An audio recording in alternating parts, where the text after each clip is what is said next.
All right, welcome into the second edition of The Focus, PHNX Sports' newest series.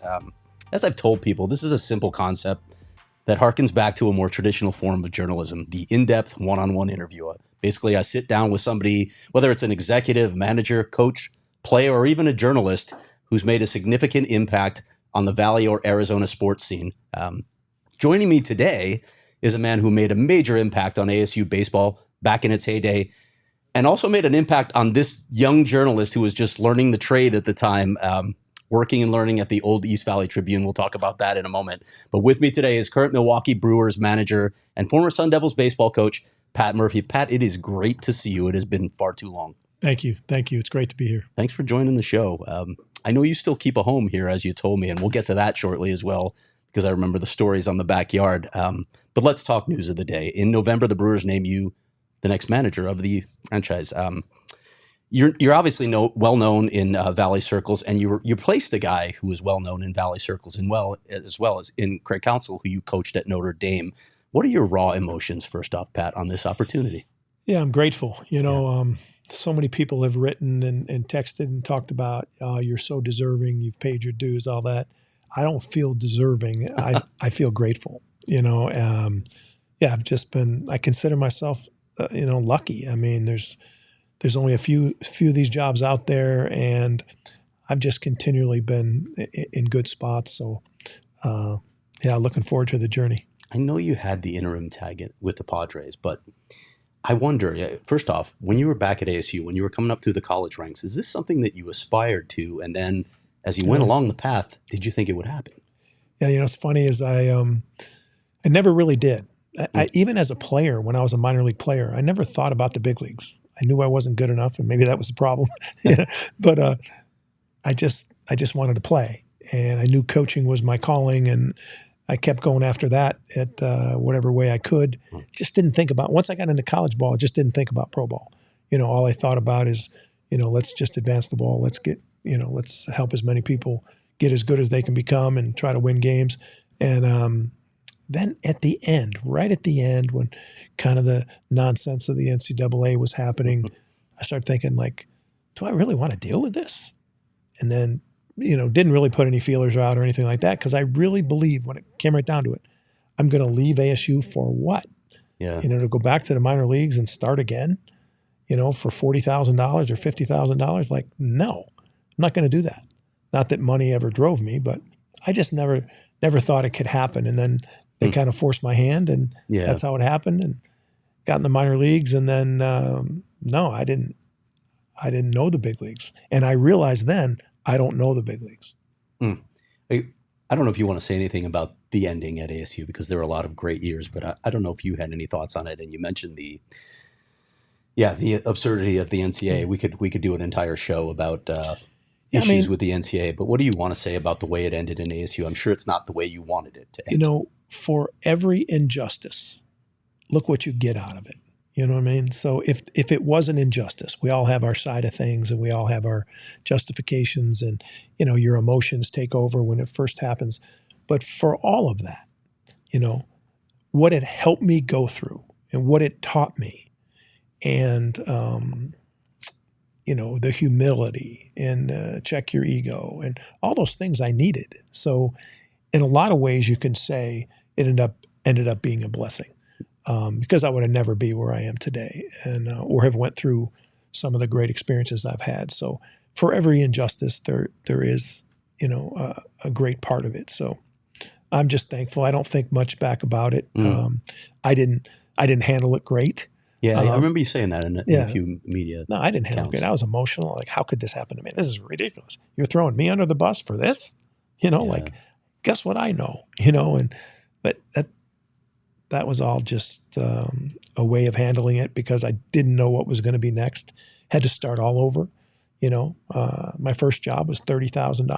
Mm. You know what I mean? Mm. And I've got kids, and it was hard, but I'm proud of how I responded in total. Not maybe initially, but in total, I'm proud of myself for that response and going back to the bottom and working my way up from short season A-ball to Triple A to eventually the big leagues, and then getting the opportunity with the Brewers. So, it's kind of something to look back on and kind of shake your head like, yeah, you did good. You grow from it, right? Yeah, Like you did. said. No, Yeah. I did.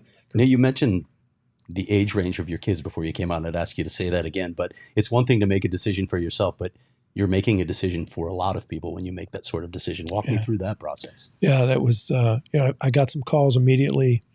I got some offers to sue the NCAA and to sue ASU. And, you start thinking about like, what is next? And you really, my mom and dad have passed. I've got older brothers that care a lot about me and maybe don't know the business exactly. I never used an agent. So I was kind of on my own and really down, really hurt. Couldn't believe someone could do this to me, Didn't recognize, it was never a business for me. It was always about people. It was always about teams, players, getting better. And it was all of a sudden a business. And this was a business decision and a marketing decision kind of. And I was like, it can't happen to me. So when you think about your kids, you're like, okay, are they okay? My daughter was just graduating college, ASU. My son was 9 years old, and his life was ASU.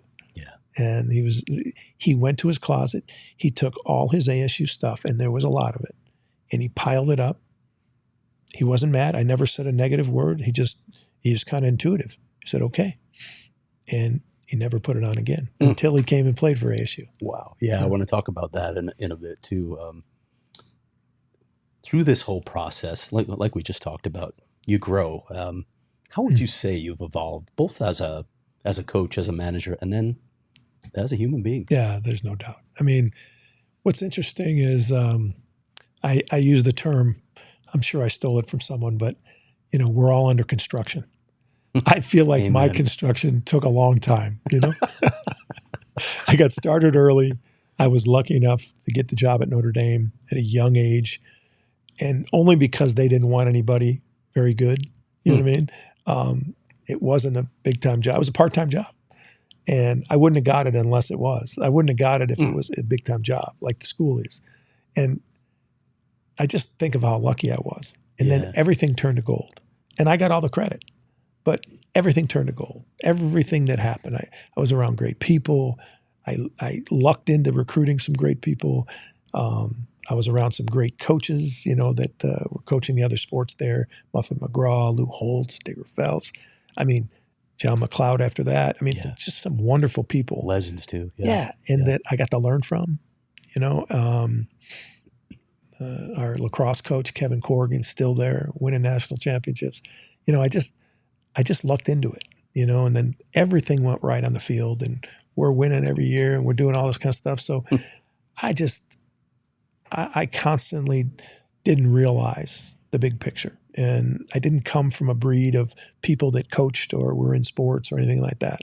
They love sports, but, I didn't have any pedigree in it. So I made a lot of mistakes. My record was great, but I wasn't a good coach.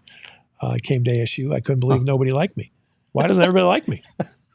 Everybody liked me at the other place. You won. You had 6 straight seasons of 45+ wins at Notre Dame. You went to the Final 16 3 straight times. Yeah. I mean, you were doing something right while you were at Notre Dame. Without scholarships. Without scholarships. And I, Doug Tamaro said this to me the other day. One of the things you should talk about with Pat is he made cold weather baseball okay in college. You could do it in college baseball. You proved you could actually do it. But Craig, if you knew, and Tamaro probably didn't realize, I was so grossly inappropriate in terms of how I coached the team. Like, I was a drill sergeant to the nth degree. I would tell them, look, we're done with practice. Go get something to eat, 15 minutes, and be back here in a half hour. And we're practicing again. There was no thought, hey, these kids are at Notre Dame. They're trying to get an education. Right. I was like, this will be your best education. I just didn't, I didn't consider anything but what was in my heart. What was in my heart is I had the responsibility to help Notre Dame baseball be great. Yeah. And that was as pure as it could be. The means in which I did it, I was rough on the guys. I can't believe Craig Counsell ever talked to me again, the way I treated him. But I was a football mentality guy, and I thought that's how you had to be. What was Counsell like in those early days? Very quiet, very quiet. Maybe because I was so belligerent to him, but very quiet, very focused. If you left practice facility, the indoor facility, we never practiced outside because it was below zero till June. But if you left the practice facility and somebody was hitting, you didn't have to look who it was. He was tremendously focused, quiet. I used to make him speak up and make him talk a lot, but you could see there was a lot going on, and he was very consistent. And that's why when he became a senior, you're like, this kid's going to keep playing because he got better every year. What on earth possessed a guy with the last name Murphy to leave the Fighting Irish and come coach at Arizona State? Again, we're all under construction. So I was ticked that we didn't have we built a facility, but it wasn't great. And not the way we planned it. We raised the money and that type of thing. We had one major donor. And the vice president at the time, Bill Beauchamp, great man, sat down with me. He said, Murph, you turned down Miami, Tennessee, Florida, Tulane. You've turned down these jobs. And now Arizona State. So I'm going to tell you, we're not doing anything for baseball. We're going to be it this way. At that point when I left, we had like 6 scholarships. We're going to stick with this right now. And you're going to get job offers. And we'll keep moving your salary. And you can stay here. You've done an unbelievable job putting us on the map. But baseball's not going to become a priority. And that just kind of prompted me to and then I came to Arizona, interviewed, and then I called back there and said, okay, I just interviewed, I'm going to get the job. And they said, okay, well, make a decision. And I had just done this with the University of Miami and said no, and went back to Notre Dame, had 2 more really good years. I don't know. I really don't know at all. I'm sure in a lot of ways I had to do it. I told Craig this when he was leaving the Brewers, like it didn't make any sense sometimes, but I had to do it for me because I had to find out. And I did. It was tough. Those first few years here, Craig, I was. Yeah, you knew the pedigree and the expectations, which were, like we can just say it frankly, often unrealistic in a changing landscape of college baseball. And it hurt me too, but I responded well. And through the help of a lot of great people around, Harvey Dorfman, Bob Welch, and just people in the Valley that would, our good friend Bob Moran, he sat with me and he talked to me about it and gave me a perspective that I didn't ever know. I was just leaving Notre Dame. I wasn't going to Arizona State. I was more leaving Notre Dame, if you know what I mean. Yeah. So then when I got here and understood Arizona State and understood what was it about and what I needed to do, things turned around really quick. And there was no place to hide in that 6-pack. Yeah. There was no place to hide. And let's talk about that. What was it like in those early years? What were the expectations that you came to understand for this program? Yeah, well, I mean, it was the World Series or you didn't have a good season. Yeah. And the 6-pack was so tough. Yeah. I grinded every game. I squeezed it too tight so many times. We didn't have good teams early on. They had lost their whole lineup. We then had injuries beyond belief in my first year and a half. But we still did okay. We still hung in there. And we showed that we were going to play with a grit. I wasn't a very good coach. I was focused on a lot of the wrong things. But then I kind of backed off a little bit in my intensity, and I kind of just, took a breath, almost like, I got to stop squeezing it. And things just happened. And that 98 season, my 4th season, we're playing for the national championship. Yep. And then more injustice, having to play. It's not double elimination all of a sudden, and you got to play national championship game. They already got a loss, It's made for TV. This is college sports. It's not made for TV. You were popular with the media at that particular series, though, I remember.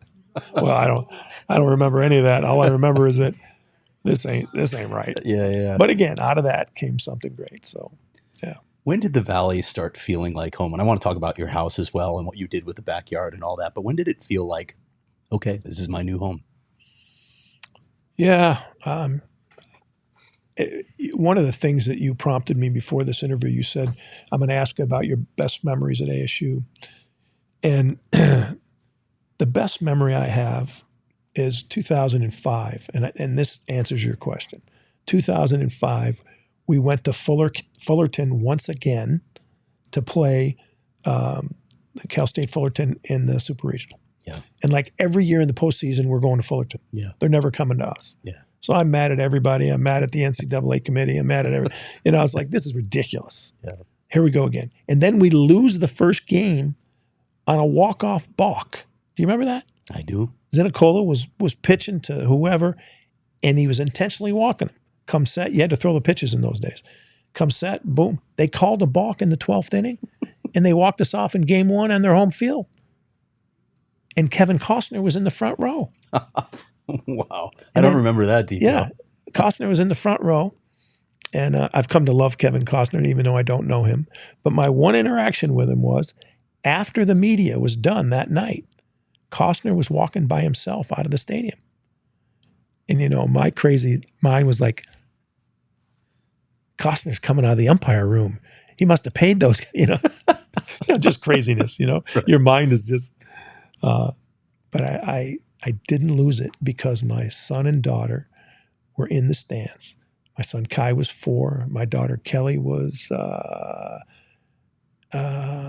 18 or 19, and they were in the stands, and I didn't want to lose it. One of the umpires from Louisiana came to me and said, Murph, it's ridiculous. I know. Don't lose it, man. We're on national TV. Don't lose it. He was worried for me, and I didn't lose it, but we went on and won the next 2 games. Yeah. And it was just pure. You know what I mean? It was just pure. And instead of celebrating that night, I got in the car with my son and daughter with my uniform on, and we drove from Southern California to Phoenix all night and talked and laughed and played music. And that moment, I was going home. I felt like I'm going home. And yeah. That's the best memory of ASU for me. What a great memory. Wow. Yeah. I want to talk another memory, and this one's a little selfish. For our listeners who don't know this, Pat used to take the sports staff of the East Valley Tribune, our main office was in Mesa at the time, to lunch at a great restaurant. You remember it, the Landmark Inn, with an entire room devoted to a salad bar that had things like quail eggs. It was insane what you could find in there. And we'd sit at this long table, and Murph would just literally hold court with Bob Moran there, Scott Bordeaux there, Dan Zeiger there, Bob Romanek, a lot of people from the staff. The thing that I'm getting at here, Murph, and you mentioned this very early in the interview, it's about relationships. Genuinely seemed to enjoy your relationships with media, which you don't see a lot of these days. First of all, am I portraying that accurately? And is that still part of your approach? Yeah, I was never trained in the media. So I thought I could tell you exactly what I was thinking, and that you would understand my standpoint and then print it that way. It didn't come out that way. Sometimes, yeah. So that would frustrate me. Yeah. And then I would come back and say, what's wrong with you? I just told you how I was feeling, So I didn't kind of get it, So over the years, I've realized the media are important. Don't shy away from them. They're important. And they're trying to depict what's accurately going on. And you can tell them what you feel, but at the same time, they're not going to see your point of view. So don't try to convince them. Just be yourself, and it's worked out much better. Let's talk about one media member in particular, Bob Moran, who covered your teams consistently and sadly passed 16 years ago now. I can't believe it's been that long, but you had quite a relationship with Bob Moran and you honored him. We'll talk about all that. But how did that relationship grow? You mentioned you sat down and he gave you a perspective that you hadn't even considered. How did it grow from there? Yeah, he never wanted to talk to me. in the beginning. He didn't have any interest in listening to me. I could tell in the scrums and everything. I could tell he's going to write what he's going to write. And he did. Yeah. And it kind of challenged me a little bit. And I could tell in some of his writings, he was kind of saying to me like, hey, man, you better grow up. You better learn some things. You know, you don't understand this rivalry. You don't understand this valley. So it intrigued me. And I knew he was kind of speaking to me without talking to me. He did that a lot in his writing. He did. And so I grabbed him. So what he would stay after the games up in the press box. So a couple times we met way late at night, like 2.5 hours after the game. And I'd say, what's up? I'd say, what do you got? And we didn't even talk about the game. We ended up talking about Arizona State sports, Arizona sports. And I started to see his perspective. And I realized, like, wow, this guy's special, you know? And the insight, like, man, I need this guy. Yeah. I need to talk to him. And it was pure. He just really wanted to tell you what he knew. He wasn't going to candy coat it. He wasn't going to, there's nothing about himself. It was all about Arizona sports. And, man, I just love being around him. How did his passing hit you? And can you talk maybe a little bit about your decision, what you did for him to honor him? Yeah, you know, really, when you lose a friend and you lose somebody that's an icon in Arizona sports, you know, you don't know what, you know, you're just like, wow. You know, like, does the rest of the people realize how great this guy was? You know, do people get it? You know, so I guess what we wanted to do is just really, truly, like, let people know how much we appreciated it. Can you tell people what you did just so you go ahead, you tell it. So, was it the initials or was it full name? Full name. Full name that you wrote on the hat. And, we went to the World Series and you know, that was an era where you were doing that kind of thing. You know what I mean? And I put his name on my hat because I wanted people to know that this guy, although he's in the media, you wouldn't see that, you know, but he's in the media. He was more than that, you know, that they're people too, and they have perspective too. And it's not just, he'd still write whatever he felt. He didn't care how I felt about him. That's the truth. Yeah. It's interesting to hear you talk about him as a mentor. He's obviously a mentor for me as well. And I remember covering some of those games at the old Packard up in the press box that we called the bunker because that's what it looked like. And I don't know who we got the pizza from, but it was much appreciated when the pizza showed up. But yeah, Bob made an enormous impact on Arizona State sports. Right. I wonder if there are other things that jump out from your time at ASU. You mentioned the College World Series, the title game against SC, Fullerton. Anything else jump out at you, Pat, that you take with you, one of those memories you're going to take with you for life? I mean, I raised my kid in Packard Stadium, you know, like he'd come right after school. I'd take a 15-minute break to pick him up from Our Lady of Mount Carmel, and then I'd bring him right back there, and he'd do his homework and have a snack and watch practice and mess around and do whatever. And I just think about those days. It was perfect. My daughter helped me. She was going to college, but Kelly was helping me and was kind of like a mom to him. And at the same time, you know, sometimes she'd argue with him and bicker with him. I'd be like, Kelly, he's 5, you know? So they were very much brother and sister, and they still are today. It's beautiful. But yeah, those are the times I remember. Bob Welch, you know, I remember him. That comes to mind. He went through a rough time after his career, and we became great friends. And he was there a lot at our practices and games. And those are the things. How about watching Kai put on an ASU uniform? Was that a special moment? Yeah, I didn't think it was going to happen. I didn't, he committed and he went to Oregon State as a freshman, had a great freshman, but it was COVID season. So he was really trending to be more of a pitcher. He didn't really want to do that. Oregon State was great to him. But then it was the time of the transfer portal. So he transferred. He had a lot of offers to go other places. And he came to me one day and he said, Dad, I'm going to go to ASU. I'm like, ASU? I said, they haven't recruited you? They haven't talked to you? He goes, they will. I'm like, Kai, this is a big decision. You know, you got to have the place where you're going to play. Dad, I'm going to play. He was so driven that, he called the guy and they talked, and he ended up going there and earned a job as as a freshman in the fall, or as a first-year player in the fall. And I think he started every game for 2 years. So now he signed with the Padres and happy, doing well. And yeah, I'm happy for him. He had a great experience. Do you still have the sandlot in your backyard, by the way? I have a different sandlot now. So I moved from that house. Okay. That was called the ditch. Yep. And now I'm at the hilltopper, as my kids would call it. What does it look like? What are we looking at when we go here? You can tell I've got kids. All right. So we have a sandlot in the backyard. It says it the same logo that they use in the movie on the scoreboard. It's Bob Welch Field, but it's the sandlot. And we got posters up. We got Mario Kart stuff painted on the wall. And any Wednesday or Friday, you're going to see a pack of kids there playing wiffle ball. And it's beautiful. Was it tough to say goodbye to ASU? We talked about some of the things before the way it ended. Was it tough to say goodbye? I was at first very, very bitter.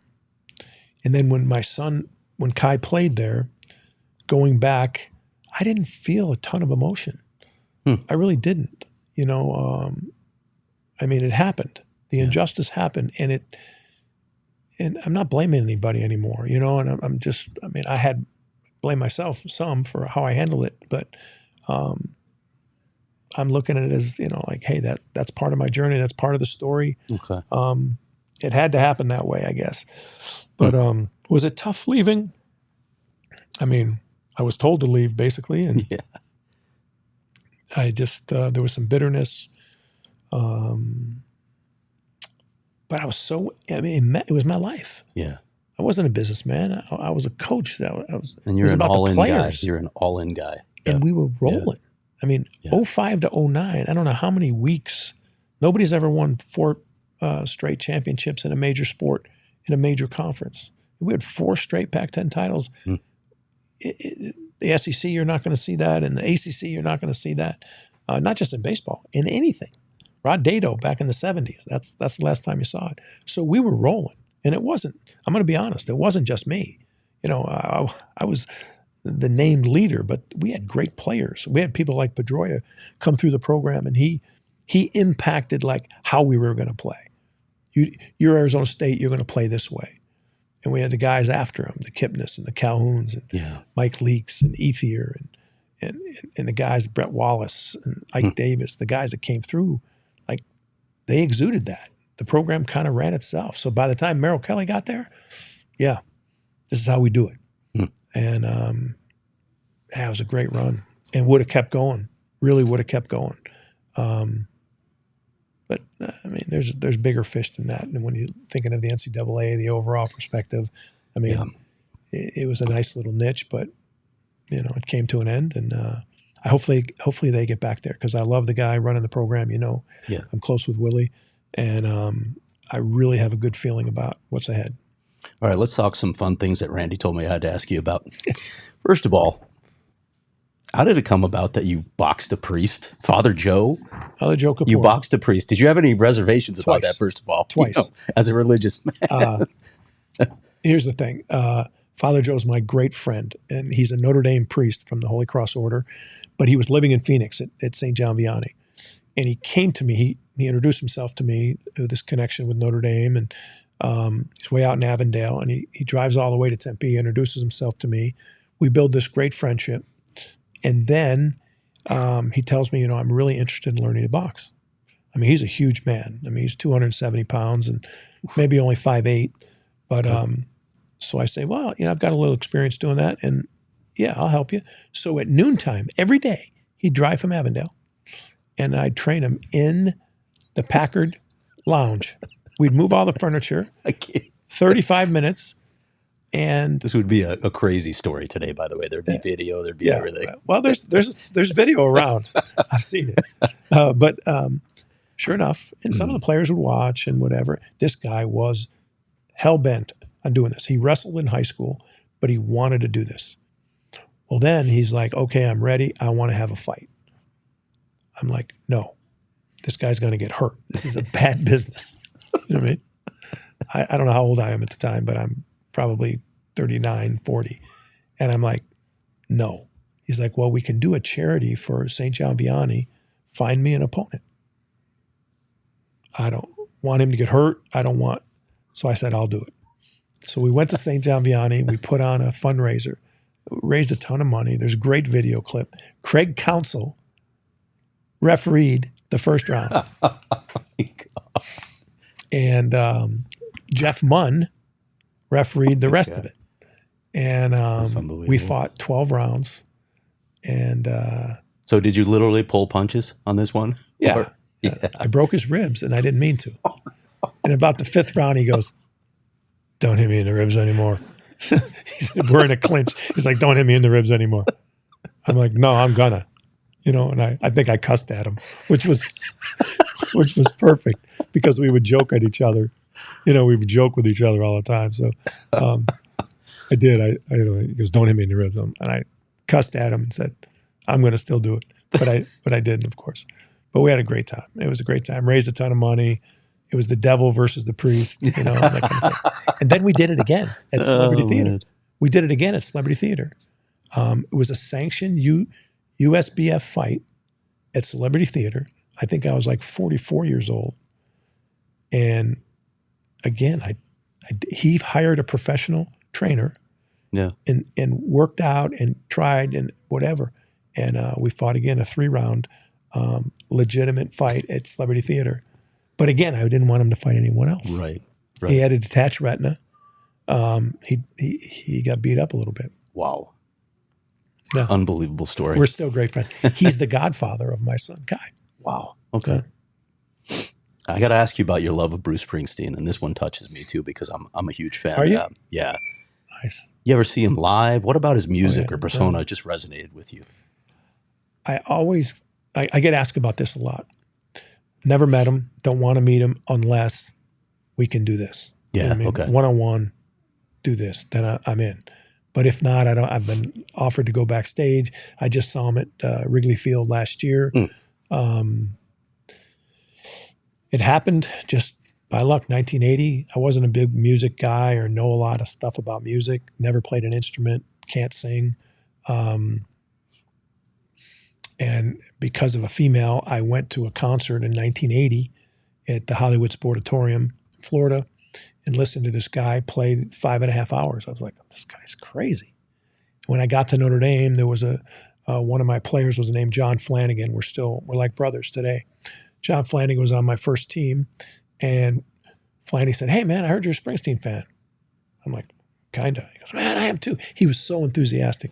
And he started talking about the lyrics and what they meant. Have you heard this? And you heard that?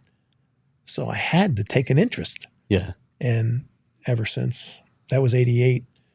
And ever since that, I fell in love with what he speaks about, who he is. I didn't realize his background. Mm-hmm. He's an Irish / Italian Catholic from Jersey.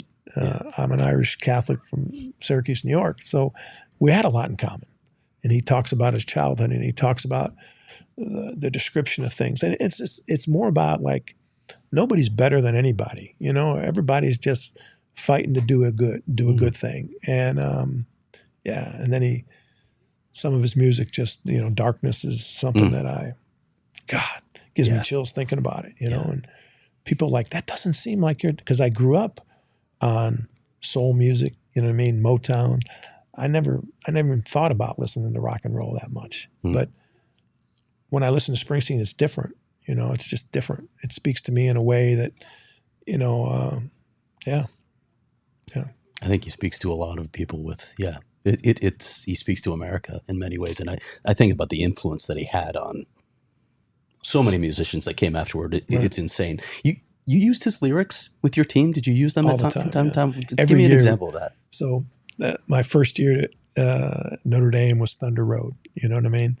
And my second year was No Retreat, No Surrender. And then, we just kept going, every year we'd have another kind of thing that Badlands or. Great song. Yeah. I mean, we would just Born to Run, and then we would just keep going. Every year there was something that we would use. Guys know it. And guys would start texting me, in Springsteen lyrics, you know what I mean? And then Bobby Welch, who loved rock and roll music and knew a lot of people and has heard a lot of people. At the end of every game at Packard Stadium, at the end of every game, win or lose, when the fans started trickling out, probably 10 minutes after, we'd play Back in Your Arms off Tracks, which is an unknown song, and people loved it. More people asked me about that song. Huh. And Bobby Welch was sitting in the dugout one day, and the tears rolled down his eyes. Wow. He's like, I just love this song. So then we just continued, you know, and then we had Springsteen Sundays, and yeah, he's just become a huge part of my life. If you had to pick 5 songs, if someone held your feet to the fire, what are the 5 songs on that playlist? It's hard. God. I tried doing it, and it was Darkness, Thunder Road, Prove It All Night. Help me. Oh, No Surrender. Okay. A lot from that Darkness, Born to Run thing. The Rising, huge. You know, it's huge. But I can keep going. Yeah, me too. You know? I couldn't whittle it to 5. I gave up after a while. I was going to put together like a package of like for my own music, you know, like a playlist here. Yeah. These and these, and then like, there's too many. Yeah. What are your 5? Or I don't get to ask the questions. No, you can ask the question. Say, I love Rosalita. I love the live version of that song. Badlands is one of my favorite songs. Thunder Road, definitely. Jungle Land to me is like a rock opera. I should have included that. Yeah. Should have included that. And then I like one of his more modern songs. Not modern. I mean, hell, we're old. I'm on Fire. I love that song too. Yeah, so I want to ask about your connection to Muhammad Ali. Yeah, another. How lucky is that? And this happened. I love boxing, and I grew up. My brothers would take me in the basement. I had 3 older brothers. They'd take me in the basement. We had 2 sets of boxing gloves, and they'd be Ali, Jimmy Ellis, Floyd Patterson, and I'd be Jerry Quarry. So if you follow boxing, I got the short end of the stick. But anyways, and I didn't like Ali growing up because my brothers loved him, and you know he was loud, and my dad, and he was always beating on you in the basement. Yeah, exactly. So, but then as I got older, just respect, and then what he's doing beyond boxing, I loved him. And when I was at Notre Dame, he had a place in right outside Dowagiac, Michigan, Benton Harbor. Right outside that, he had a ranch there. We'd see him in the airport, and there'd be nobody around him. And he'd be by himself in the South Bend airport, sitting there. So every occasion, I'd go up to him, and he was starting to get sick, and it was probably 90s, early 90s. So it was right before he lit the torch for the Olympics. Oh. And that changed everything. People started to remember, oh, wow, this is the champ. Not that they didn't know him back then, but my era didn't really understand, or the kids that I was coaching didn't understand how impactful this guy was, because they'd see him by himself in the airport with a suitcase and Islamic brochures he would hand out. And I would tell him, guys, do you understand? Anyway, long story. A guy that coached in that town and actually had his youngest son on his team reached out to me when I was at Arizona State and said, hey, and I knew this guy as a coach. He's like, I got this young kid that needs a chance down there somewhere. Can you help him out? I said, send him down. He comes down. He's not going to qualify for us at Arizona State. Send him down. I let him stay in my guest house and try out for all the junior colleges in the area. His name was Coco. His first name was Coco. He went by that. And Coco found a home at Central Arizona. Unbeknownst to me, he was best friends with Ali's kid. And Ali's wife, Lonnie, we're still good friends today. She's a remarkable woman. If anyone ever knew how much this woman does for others, it's incredible. But so Lonnie picks up the phone and just calls me. Said, why would you do that for him? Why did you go the extra mile for that guy? I said, Lonnie, I'm a baseball coach. I said, well, what we do? She's like, that's incredible. I said, well, by the way, I'm a huge fan of your husband's. I had no idea there was a connection here. Next thing I know, fast forward 2 months, there's a knock at my door. And Lonnie Ali and the champ shuffle in. And up on my mantle, it's always been there, is a portrait of him in his younger days, painted. And he walked in my house and he just looked up at the portrait and looked back at me, kind of shook his head. We ended up having dinner together a couple months later, just the four of us, Kai, my son Kai, myself, Lonnie, and Mohammed. And I sat on the couch next to him and we looked through a picture book that they had given me of pictures that no one had seen. I still have it at my home. And he didn't say much at all, but he'd stop me. Yeah, but we'd be turning the pages and he'd grab my leg and stop me. And God, think about what my son was 7 or 8 at the time, 9 maybe. And Lonnie cooked, barbecued out, cooked burgers and sweet corn, and we sat there and ate, the four of us. So you talk about privilege. Yeah. Like, what a privilege. Over nothing. I did nothing. And Lonnie and I still keep in touch, and she's remarkable. I don't think there's an athlete that's impacted me more. Probably if I chose my favorite athlete of all time, it would be him. Really? Not just for what he did in the ring or what he did for sports media, but his social causes as well. Just right. But he really brought your profession alive with his relationship with Cosell. Yes. And what's interesting about that, Craig, is I've gotten to know Bob Uecker. And little known fact, Uecker worked with Cosell for whatever channel or whatever station that was, but they worked together. Wow. So he's got a number of Cosell stories. Uecker is, I mean, you want to talk about you talk about grateful. I get to meet these type of people. Bob Uecker. Like, if you don't know him, people in Milwaukee all know, if you don't know what this guy's about, 90 years old, as special and as giving and as alert as you could ever believe. He's impactful. Yeah. So I appreciate you saying that about the champ. He's in my life too. And I've gotten to live this and get to know these people. It's like, who am I? You know, that's pretty special. Let's go back to counsel to bring this full circle.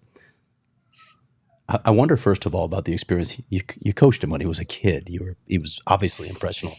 Then you're working under him. What was that dynamic like, and what was the entire experience like working with Craig Counsell? Yeah, wonderful. You know, one could say when I first got the job with Milwaukee, you'd say like, well, here's Counts hiring his mentor, his college coach, and he's never coached before, so he's going to help this guy learn how to coach.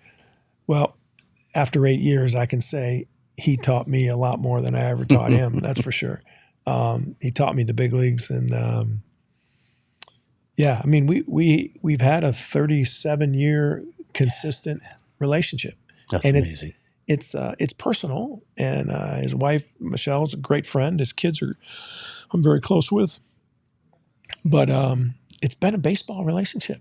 You know, we don't talk about much else. Okay.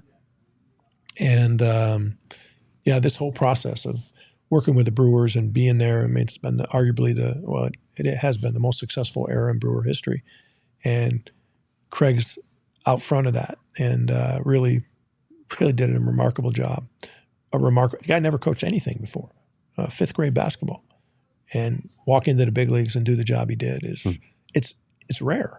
You look at all the guys that jumped in like that; they don't have instant success the way he has. Right. And he allowed me to be myself, and it helped me grow. And you know, we're as tight as two people can be, and it's going to be weird. It's going to be weird.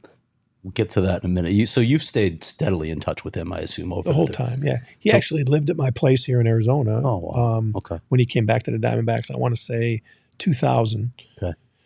He lived at the house, him and Michelle, and I mean, I've known my kids, and we're. What do you think about you coaching the Dutch national team, which I need to ask you about, because this to me, like, did you see the movie Cool Runnings when John Candy's training the Jamaican bobsled team? That's what this reminds me of. What on earth happened there, Murph? I was at Claremont College, a legendary coach and former athletic director there, baseball coach there, Bill Arce. Okay. Bill Arce said, because I was doing pro ball in the summer, so I was still playing. Yeah. I was playing and then be a college coach. I was playing minor league baseball, college coach, and a college football coach. So with all that chaos, he said, you know what you ought to do? You ought to go over to Holland. I had a great relationship over there with those people and coach their national team. I'm like, yeah, let's do it. Just like that. So, So he hooked me up over there. I talked to some people. One thing leads to another. I'm going to Holland. And it's 1987. We've got to qualify for the 88 Olympics in Seoul. And sure enough, we do. I go over there and a bunch of great people, and we play the European Championships. And I could tell you stories that would just, you wouldn't believe happened on a baseball field. But there were some great young players, and we won the European. We qualified for Seoul, but in the midst of it, I got the job at Notre Dame while I was in Holland, and so I was very divided, But I think it helped me relax, and we played better and won the thing. And then I never went to the Olympics that year because I took the job at Notre Dame, and I just didn't feel like anything else mattered. And then I got to go back in 2000 to Sydney with him and be the head coach of the Olympic team. And that was the year. It's the first time we've taken players from Curacao to Aruba, and that caused tremendous controversy, which I wasn't immune to. I realized at that time. So the guys from Curacao know, the guys in the big leagues from Curacao know, hey, that's the guy that allowed the guys from Curacao to play. And it really wasn't me who did it. Right. I just took advantage of it. Yeah. So it's been great. What a wild experience. All right, you just mentioned you're going to be managing against Craig Counsell now. Like these are not just teams that they're in the same division; they're rivals. This is a rivalry. Yeah, I remember it. I grew up in Chicago. What is that going to be like for you, Murph? It's been intense for the last 8 years. The Cubs and us have been intense, and it'll be intense again. And it's just not about me. You know what I mean? It's not about me, and really, it's not about Craig. That'll be a storyline. Craig Counsell will be a storyline, and deservedly so. Mm-hmm. If you're the head coach at U of A, and then you come to ASU after great success of U of A, and then you come to ASU, it's going to be a story. But it's still about the players, and it's still about the organizations. So I got a job to do. I can't worry about that. Last question for you, Pat. How long do you want to do this? You just turned 65, right? I hate hearing that. Sounds old, doesn't it? It happens to all of us, buddy. Yeah. How long do you want to do it? And when you finally, whenever that day is, and listen, people are coaching, managing executives into their 70s, 80s now. People are living longer, so it's the game has changed. But I don't know if you've thought about this all, and if when you do hang it up, if you've thought about how you want to be remembered. What are the bullet points of Pat Murphy that you hope people take? Yeah. Well, like anything else, I'm just going to tell you what comes to mind. Sure. But I don't think about retirement. I might have to. Nobody wants me. I've got plenty to do. You know what I mean? If that's the calling, and I got plenty to do. I got young kids. You know what I mean? There's nothing more important in my life right now. Way more important than baseball or anything else is my kids. So having young kids, I'll never be retired, so to speak. This life is working. It's working. There's some mountains to climb when you're doing this. You're trying to raise young kids and you're trying to manage a Major League Baseball team. But truly, I don't think about it. How I want to be remembered, I don't think that's important. You know what I mean? I don't think it's important. What's important is that I'm present today and I live my life today and try to impact as many people. I look at coaching like offensive linemen. You mentioned our great friend Jake Plummer. I feel like I'm just trying to open holes. Or give Jake time to throw. You know what I mean? Just open holes, protect the quarterback, let the guys run through if they will, and just don't look for credit. Go back to the huddle, button your chin strap and do it again. And just keep doing that. That's what coaching's about. Keep impacting if you can, opening holes, and just keep doing it. And let other people say what they want to say and remember what they want to remember. There's I've been so lucky, but I've done a lot of, not so great things and dumb things. And,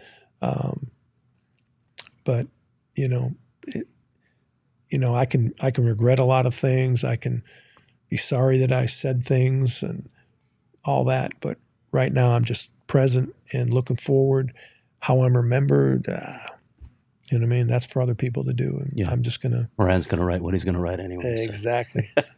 Exactly. That's a great way to put it. Yeah.